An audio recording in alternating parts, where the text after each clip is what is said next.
चले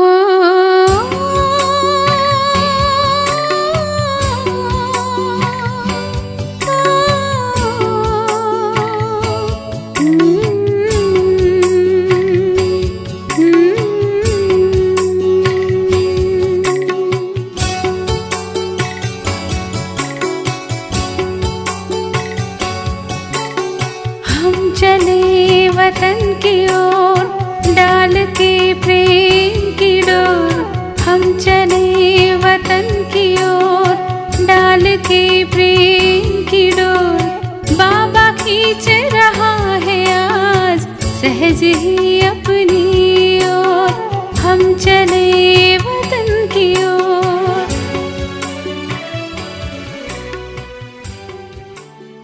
ஓம் சாந்தி. 5/9/1975 அவ்யக்த பாப்தாதா மதுபன். வாணியின் தலைப்பு ஃபரிஷ்தா சொரூபத்தின் நிலை. ஃபரிஷ்தா சொரூபத்தின் நிலையில் எப்பொழுதும் நிலைத்திருக்கிறீர்களா? ஃபரிஷ்தா சொரூபத்தின் ஒளியில் மற்ற ஆத்மாக்களுக்கு ஒளிதான் தென்படும். எல்லைக்குட்பட்ட நடிகர்கள் எப்பொழுது எல்லைக்குள் தன்னுடைய நடிப்பை செய்து கொண்டிருப்பதாக தென்படுகிறார்களோ, செயற்கை ஒளியின் காரணமாக மிக அழகான சொரூபமாக தென்படுவார்கள். அதே நடிகர் சாதாரண வாழ்க்கையில் சாதாரண வெளிச்சத்தில் தன்னுடைய பங்கை செய்து கொண்டிருக்கும் பொழுது எப்படி தென்படுகிறார்கள்? இரவு பகலுக்கான வித்தியாசம் தென்படுகிறது அல்லவா? லைட்டின் ஃபோக்கஸ், அதாவது மின் ஒளியின் குவிப்பு அவருடைய முகத்தோற்றத்தையே மாற்றம் செய்துவிடுகிறது. அதுபோலவே எல்லைக்கப்பாற்பட்ட நாடகத்தின் கதாநாயகன் கதாநாயகி நடிகர்கள் நீங்கள் அவ்யக்த நிலையின் ஒளியின் உள்ளே ஒவ்வொரு நடிப்பையும் செய்வதினால் என்னவாக தென்படுவீர்கள்? ஆன்மீக ஃபரிஷ்தாக்களாக தென்படுவீர்கள். ஸ்தூலமான உடலுக்கு பதிலாக சூக்ஷ்ம வதனவாசியாக தென்படுவீர்கள். உடலில் இருப்பவராக இருந்த போதிலும் ஒளி வடிவமான உடலின் அனுபவம் ஆகும். ஒவ்வொரு நடிப்பும் ஒவ்வொருவரையும் இயல்பாகவே கவர்ந்தெழுக்கக்கூடியதாக இருக்கும். எப்படி இன்றைய எல்லைக்குட்பட்ட சினிமா அல்லது நாடகம் கலியுக மனிதர்களை கவரும் முக்கிய கேந்திரமாக இருக்கிறது. தவிர்த்துவிட விரும்பினாலும் மற்றும் பார்க்க விரும்பாவிட்டாலும் கூட எல்லைக்குட்பட்ட நடிகர்களின் நடிப்பு தன் பக்கம் இழுத்து விடுகிறது. ஆனால் அதற்கான ஆதாரம் ஒளி ஆகும். அதே போலவே இந்த கடைசி நேரத்தில் மாயாவின் கவர்ச்சி மிக அதிக அளவு ஆன பிறகு முடிவு ஏற்படும் பொழுது எல்லைக்கப்பாற்பட்ட கதாநாயக நடிகர்கள் யார் எப்பொழுதும் புள்ளி சுரூபத்தில் நிலைத்திருந்து புள்ளி வடிவான தந்தையுடன் ஒவ்வொரு பங்கையும் நடிப்பவர்கள் மற்றும் தெய்வீக ஜோதி சொரூபமானவர்கள், அவர்களுடைய மனநிலையும் லேசானது. மேலும் மேடையில் ஒவ்வொரு நடிப்பின் பங்கும் லைட்டில்தான் இருக்கிறது. அதாவது யார் டபுள் லைட் ஃபரிஷ்தாக்களாக இருக்கிறார்களோ அவர்கள் ஒவ்வொரு ஆத்மாவையும் இயல்பாகவே தன் பக்கம் கவருவார்கள். இன்றைய உலகில் டிராமாவை தவிர ஃபரிஷ்தாக்களின் கண்களைப் போல கவரக்கூடியவை என்று சொல்லும் அளவிற்கு வேறு என்ன இருக்கிறது? டிவி.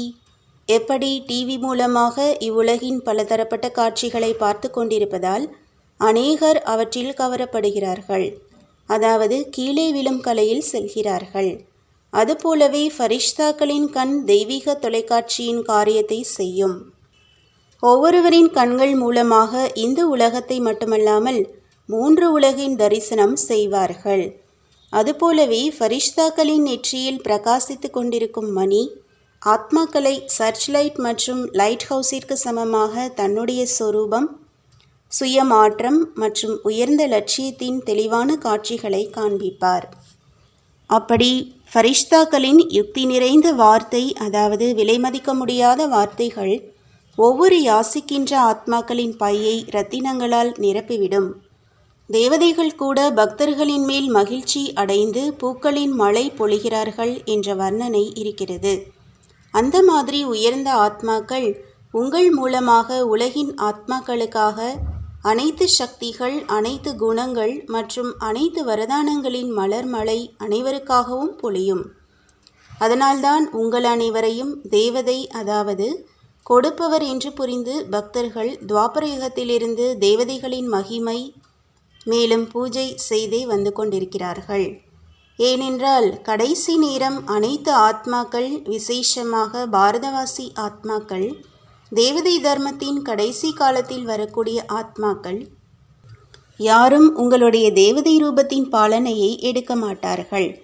மாறாக பிற்காலத்தில் இந்த தர்மத்தின் வளர்ச்சியடையும் நேரத்தில் தொடங்கி கடைசி வரையிலான நேரத்தில் உங்களுடைய தேவதை ரூபம், வள்ளல் ரூபம் மற்றும் வரமளிக்கும் ரூபத்தை அனுபவம் செய்வார்கள்.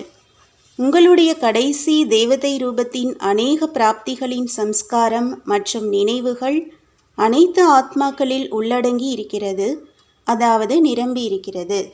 இந்த காரணத்தினால் நடைமுறை ரூபத்தில் சத்தியுக உலகில் வராவிட்டாலும் துவாபர யுகத்தில் உலக மேடையில் வந்தவுடனேயே தேவதை சொரூபத்தின் பிராப்தியின் நினைவு வெளிப்பட்டு விடுகிறது. மேலும் மகிமை பூஜைகள் செய்து கொண்டே இருக்கிறார்கள். இப்படி தன்னுடைய கடைசி ஃபரிஷ்தா சொரூபத்தை புரிந்து கொண்டீர்களா? அந்த மாதிரி எல்லைக்கப்பாற்பட்ட நடிகர்கள் தானாகவே தன் பக்கம் கவரமாட்டார்களா? இதுவும் டபுள் லைட் நிலை உங்கள் அனைவரையும் மற்றும் தந்தையையும் பிரத்யக்ஷம் செய்யும். ஜீரோ மற்றும் ஹீரோ இருவரும் பிரத்யக்ஷம் ஆவார்கள். புரிந்ததா? கரண்ட் இல்லாமல் ஆகிவிட்டது. பின்பு பாபா கூறினார், இப்பொழுதும் பாருங்கள் கரண்ட் மூலமாக எவ்வளவு காரியம் நடக்கிறது. இப்பொழுது கூட உங்கள் அனைவரையும் கவரக்கூடிய பொருள் லைட், அதாவது கரண்டின் ஆதாரத்தில் இருக்கிறது. நல்லது.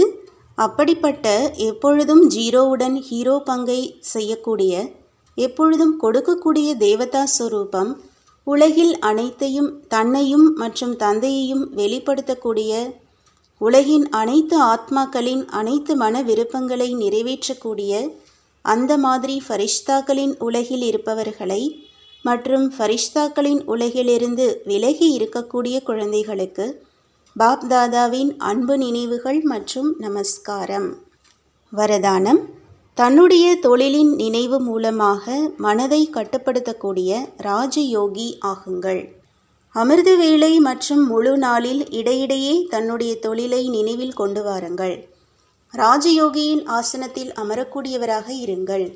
ராஜயோகி என்றால் ராஜா, அவரிடத்தில் கட்டுப்படுத்தும் மற்றும் ஆளுமை சக்தி இருக்கிறது.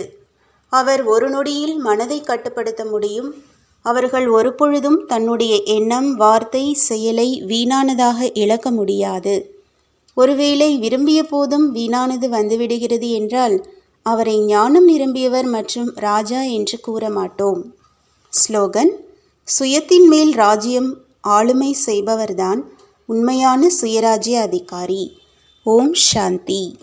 तुम बच्चों को तो सर्विस करनी है, जो बाबा कहते हैं सबको ये बताओ कि देखो तुम्हारा एम एंड ऑब्जेक्ट ये है, एक गीता है बढ़िया, ये राजयोग है ना बच्चे। कैसे है राजयोग? बिल्कुल सहज है कि बाप को याद करो तो ये वैसा मिलेगा तुमको। ओम शांति।